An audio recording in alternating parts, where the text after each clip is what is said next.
Since Prophet Muhammad, peace be upon him, was the last and final messenger, he was not sent only for the Muslims or for the Arabs, he was sent for the whole of humanity. And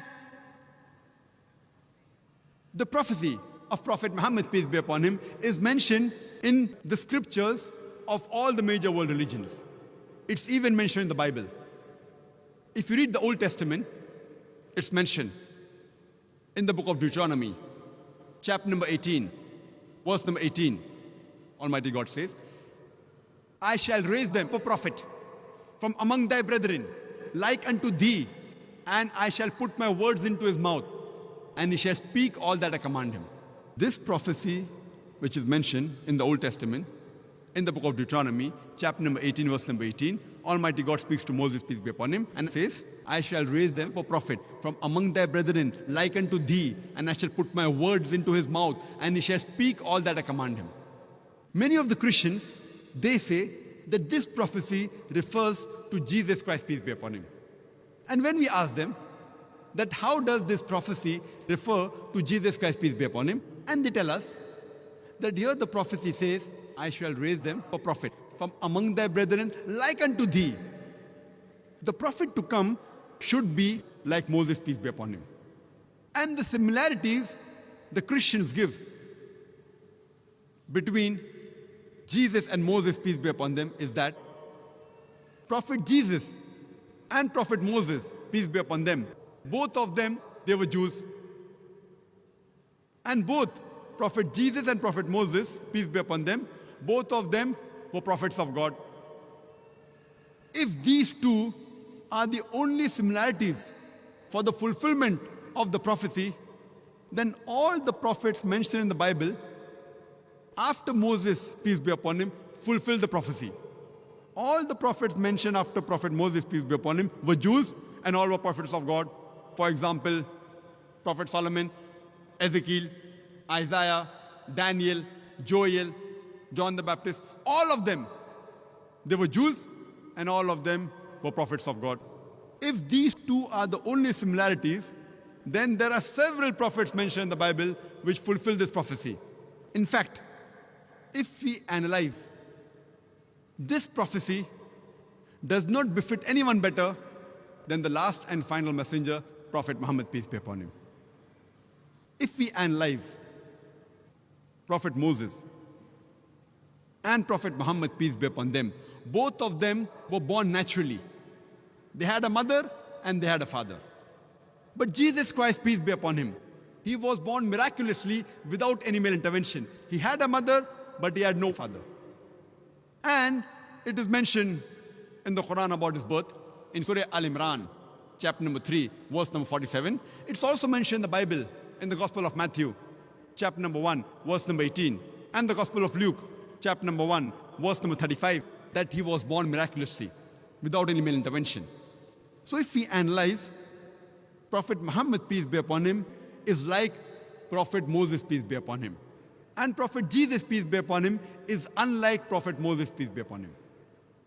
Furthermore, we know that Prophet Muhammad and Prophet Moses, peace be upon them, both of them, they were married and they had children.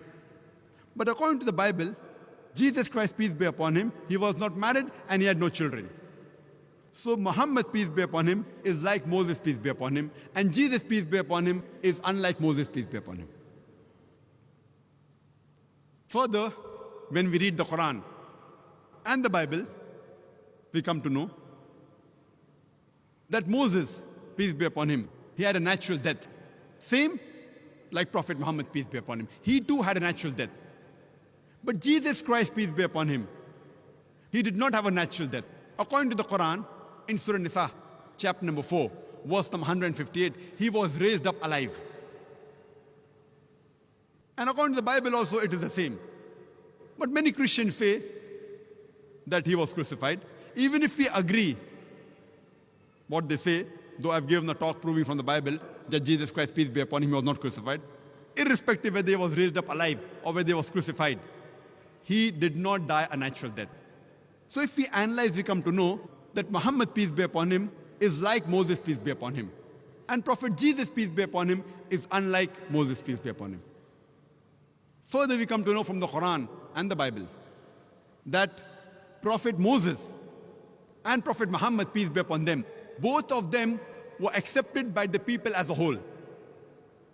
But Jesus Christ, peace be upon him, he was not accepted by the people as a whole. It's mentioned in the Gospel of John, chapter number 1, verse number 11. He came to his own, and his own people forsook him. So he was not accepted by his people as a whole. Furthermore, Moses and Muhammad, peace be upon them, they were worldly kings. That means they could give the punishment of life and death to whoever they wanted. They had that power. Jesus Christ, peace be upon him, it's mentioned in the Gospel of John, chapter number 18, verse number 36. He says, "My kingdom is not of this world." And furthermore, Moses and Muhammad, peace be upon them, both of them, they brought a new law. But Jesus Christ, peace be upon him, he did not bring a new law. He came to confirm the previous law, as what is mentioned clearly in the Quran, in Surah Saf, chapter number 61, verse number 6, that Jesus Christ, peace be upon him, the son of Mary, he said to the children of Israel, "Ya Bani Israel, O children of Israel, I have been sent as a messenger to you, confirming the law what has come before me, and giving glad tidings of a messenger to come, whose name shall be Ahmad," which is another name of Prophet Muhammad, peace be upon him. It's also mentioned in the Quran, in Surah Araf, chapter number 7, verse number 157. It says, "They follow the messenger, the unlettered prophet, which is mentioned in the scriptures, the law and the gospel." So when we read the Quran, it says that it will be prophesied in the scriptures, in the law and the gospel, about the coming of Muhammad sallallahu alaihi wasallam. So Prophet Muhammad sallallahu alaihi wasallam has been prophesied in the Old Testament, in the book of Deuteronomy, chapter number 18, verse number 18. And further it's mentioned in the book of Deuteronomy, chapter number 18, verse number 19, that anyone who does not hearken to his words, I will require of him. Some translations say, I will take revenge. That means anyone who does not follow this messenger to come, Almighty God will take revenge from these people.